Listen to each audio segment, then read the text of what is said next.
You haven't looked at your credit score in 5 years. Not because you forgot, because some part of you already knew what it would say, and knowing felt worse than not knowing. Today, sitting in your car in a Walgreens parking lot, waiting for a prescription, you finally open the app. And what you see makes you put the phone face down on the passenger seat and just sit there, hands on the wheel, engine off, for 11 minutes. It's a Tuesday. Overcast, the kind of gray that makes 2 p.m. feel like 6. You're 31 years old, sitting in a 10-year-old Corolla with 143,000 miles on it, waiting for your name to get called at the pharmacy counter inside. You've got 20 minutes to kill and a phone with 4% battery, and for reasons you can't fully explain, boredom, maybe, or some quiet itch you've been ignoring for a while, you open your banking app. And right there on the home screen, tucked under your checking balance, is a little gray box you've swiped past 100 times. View your credit score. You've never tapped it. Not once. 5 years of this app on your phone, 5 years of that gray box sitting there,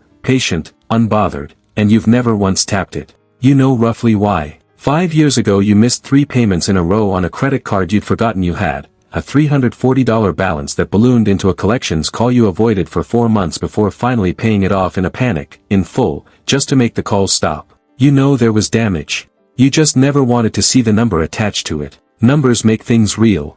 As long as you didn't look, it was just a bad feeling. The second you look, it becomes a fact. Your thumb hovers over the gray box, you think about closing the app instead. You almost do. Then the pharmacy intercom crackles, someone else's name, not yours, and in that small window of nothing to do, you tap it. The screen goes white for a second, then loads. 612. You stare at it the way you'd stare at a number that couldn't possibly be about you. 612. You don't know exactly where bad starts and okay begins, but you know 612 isn't in the okay range. You know that much just from the color of the little gauge underneath it, a red arc, needle sitting low and to the left, the app helpfully labeling it in small gray letters, fair. Not bad, technically. Fair. Which somehow feels worse than bad, because bad at least sounds like something that happened to you. Fair sounds like a decision you made. You scroll down. There's more. There's always more. 3 delinquent accounts. One of them, that old credit card, shows up as a charge-off, a term you don't fully understand but which sounds final, sounds like a door closing somewhere far away that you didn't even know was open. 2 others are smaller, medical bills you genuinely don't remember, $89 and $156, sent to collections agencies with names that sound like law firms but aren't. Your credit utilization is at 71%. You don't know what a healthy number is, but the app shows a little bar, mostly red, a sliver of green at the very end, and you understand instinctively that you're supposed to be over there, in the green, not here. Your car suddenly feels very small. You think about your friend Priya, who bought a house last spring. 3-bedroom, cul-de-sac, the kind of house with a mudroom, an actual mudroom, a room whose entire purpose is storing shoes. You remember her posting about her mortgage rate like it was a personal victory, 6.1%, locked in before the market moved again, and you remember feeling happy for her, genuinely happy, while also feeling a small, specific kind of quiet that you didn't examine too closely at the time. Now, sitting in this parking lot, you understand the quiet a little better. Her credit score, she mentioned once, almost offhand, was 780. You didn't ask what yours was. You didn't want to know. The pharmacy calls your name. You don't hear it. You're still looking at the screen. You think about the apartment you almost got 2 years ago, the one with the 2nd bedroom, the one near the good grocery store, and the leasing agent who came back after running your application with a slightly different tone in her voice, a tone you recognized even then but chose not to name. "We can approve you," she'd said, with a slightly higher deposit and a cosigner. You didn't have a cosigner. You took the smaller place instead, the one with the window unit AC and the landlord who took 9 days to fix the garbage disposal. You told yourself it was fine. You told yourself a lot of things were fine. The intercom calls your name again, louder this time, a little impatient. You go inside, pick up the prescription, mumble something to the pharmacist that isn't really a sentence, and walk back to the car without remembering the walk. You sit back down. You don't start the engine. You scroll further into the report because some part of you has decided, in the last 4 minutes, that you're not going to close this app and pretend today didn't happen. Not this time. There's a breakdown, payment history, 35% of your score. Amounts owed, 30%. Length of credit history, 15%. New credit, 10%. Credit mix, 10%. You read each category twice. Your payment history shows 2 late payments from 3 years ago, both under 30 days late, both things you remember now that you're staring at them. A car insurance autopay that failed because your card had expired and you never updated it, a gym membership you forgot to cancel that went to collections over $47. $47. You almost laugh. $47, sitting on your credit report for 3 years, quietly doing damage you had no idea about, while you went about your life thinking you were just a normal, responsible person who paid their bills. You did pay your bills. Most of them. Most of the time. And most turned out to be a very expensive word. You open a new tab and search average credit score by age, not because you think it'll make you feel better, but because you need a number to measure yourself against, the way you always have. The average for someone your age is around 690. You're 78 points below your peers. Not catastrophic. Not the bottom. But behind. Quietly, invisibly behind, in a way that never showed up in conversation, never showed up in how you dressed or what car you drove or what your Instagram looked like, because a credit score doesn't announce itself. It just sits there in the background of your life, deciding things for you without ever being seen. You think about the last 5 years in a different light now. The apartment you settled for. The 24% APR on the one credit card you do have, a number you never questioned because you always paid at least the minimum and figured that was enough. The car loan you got through the dealership instead of shopping around, an 11.9% rate that felt normal at the time because the payment fit your budget, not because you understood you were paying almost double what someone with a 750 score would have paid for the same car. You do the math in your head, roughly, over 5 years, that rate difference on a $19,000 loan is somewhere north of $2,000. $2,000, gone, not because you didn't have the money, but because you had a number you never looked at. Your phone buzzes. It's your sister, texting about Sunday dinner, completely unaware that you're sitting in a Walgreens parking lot having something close to a small, quiet reckoning. You type back, sounds good, and set the phone down again, and for a second you just watch people walk in and out of the sliding doors, carrying bags, unaware of you, unaware of the number you're carrying that they can't see. You think about what it would take to fix this. 11 minutes, and the version of you that walks into the house tonight is going to know something the version of you that woke up this morning didn't. You start the engine.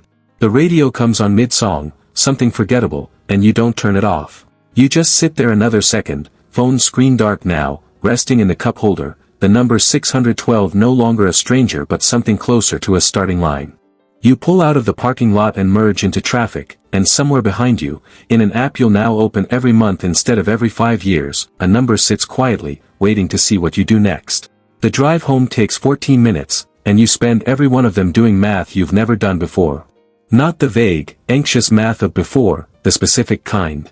You pass the gas station on 9th Street, the one you fill up at twice a week, and you think about the $340 that started all of this, 5 years ago, and how strange it is that a number that small could still be sitting in a file somewhere, quietly outlasting jobs you've had, apartments you've lived in, a relationship that ended and started again and ended for good.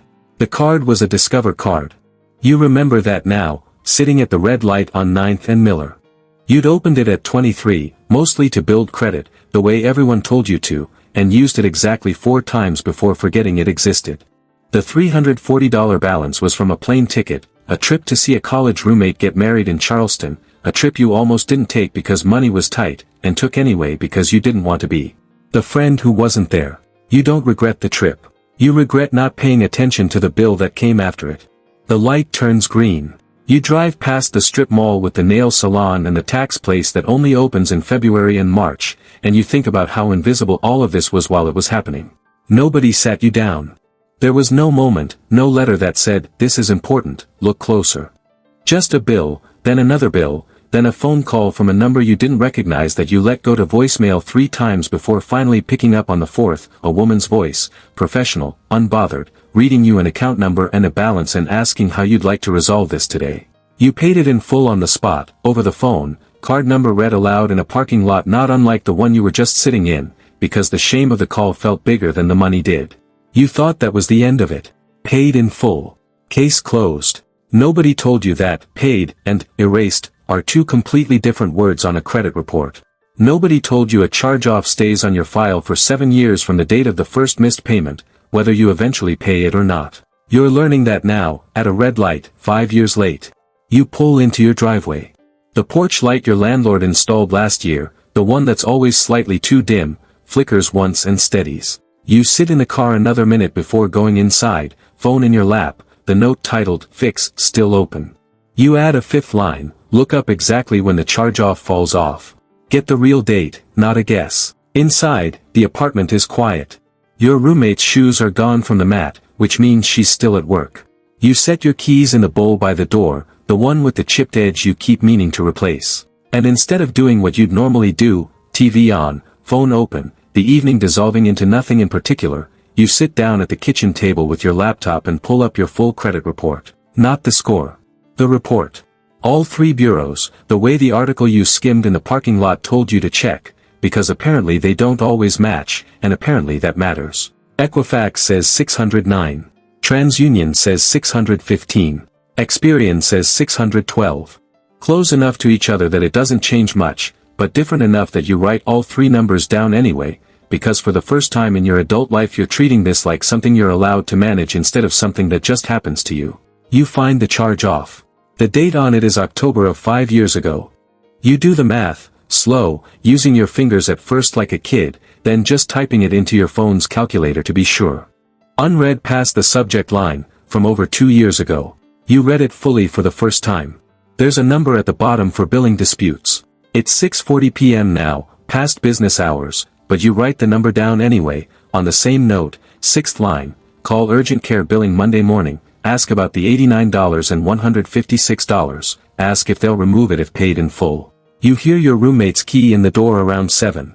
She comes in, drops her bag, sees you still at the table with the laptop open, and asks if you're doing taxes. You almost laugh. You tell her, actually, no, you're looking at your credit score for the first time in 5 years. She stops halfway to the fridge and asks the number. You tell her.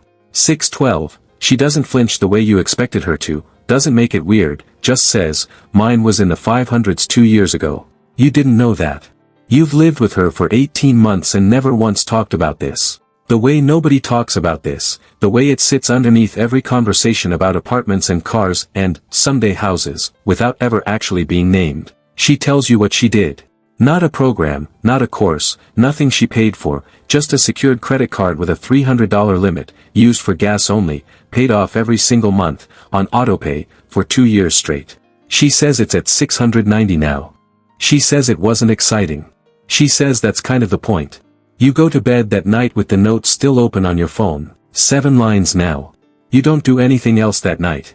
You just fall asleep earlier than usual, phone on the nightstand instead of in your hand, which hasn't happened in longer than you can remember. Sunday comes.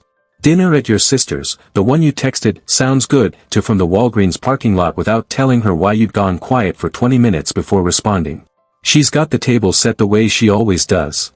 Slightly too formal for a weeknight adjacent Sunday, cloth napkins she irons, a habit you've teased her about for years. Her husband's at the grill.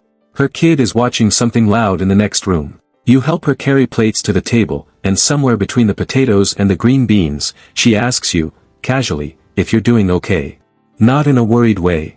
In the way siblings ask when they've known you your whole life and can tell something shifted without being able to name it. You tell her. All of it. The parking lot, the number, the charge-off, the $47 gym membership you're still annoyed about, the 2 years until it falls off, the secured card idea your roommate mentioned. You expect her to be surprised. She isn't. She tells you she and her husband spent 18 months rebuilding after they filed for bankruptcy the year before their daughter was born, something you knew in the vaguest possible way, a fact mentioned once at a family gathering and never brought up again, filed away by you as ancient history instead of the actual scar it still is to them. She tells you their score right now, both of them combined for the mortgage, sits at 740. She tells you it took discipline that felt boring almost every single day, and that boring, it turns out, is underrated. You ask her the question you've been sitting on all through dinner. How did you know where to even start? She says the same thing your roommate said, in different words. You start with what's actually there. Not what you assume is there. Not what you're afraid is there. What's actually, factually, on the page. She says most people never get past the fear part, the part where you'd rather not know than know and have to do something about it. She says the parking lot was your version of the moment she had, sitting in a lawyer's office 5 years ago, signing papers she never thought she'd have to sign. You drive home that night differently than you drove home from the pharmacy 4 days earlier. Not fixed. Nothing is fixed, but less alone in it, which turns out to matter more than you expected. 3 weeks pass. You call the urgent care billing department on a Monday morning, like the note said, and a woman named Denise tells you that yes, if you pay both balances in full today, she can submit a pay-for-delete request to the collections agency. No guarantees, but a real possibility. You pay it. $245, gone from your checking account in one transaction, the kind of number that would have felt devastating a month ago and now just feels like closing a loop you'd left open for 2 years. You dispute the $47 gym charge through the credit bureau's online portal, uploading a screenshot of the cancellation email you eventually found buried in an old folder, dated a full week before the charge that supposedly triggered the collections account. 6 weeks later, it's removed. Not settled. Removed. Erased, actually erased. Because it turns out you were right the whole time and just never bothered to prove it. You open a secured card, $300 limit, same as your roommates, and set it to autopay in full every month, no exceptions, no rounding down, the full statement balance every time, the way you should have been doing with everything for the last decade. You use it for one thing only, gas, the same as she does, because limiting the decision removes the temptation to make a worse one. Your credit card utilization, the one sitting at 71% that parking lot afternoon, you bring down slowly. Not through some dramatic payoff, but through a decision that felt almost embarrassingly simple once you made it. You stop using the card entirely, redirect that spending to your debit card instead, and put every spare $50 toward the balance every 2 weeks instead of once a month. It's not fast. Nothing about this is fast. But 6 weeks in, utilization sits at 54%. 12 weeks in, 38%.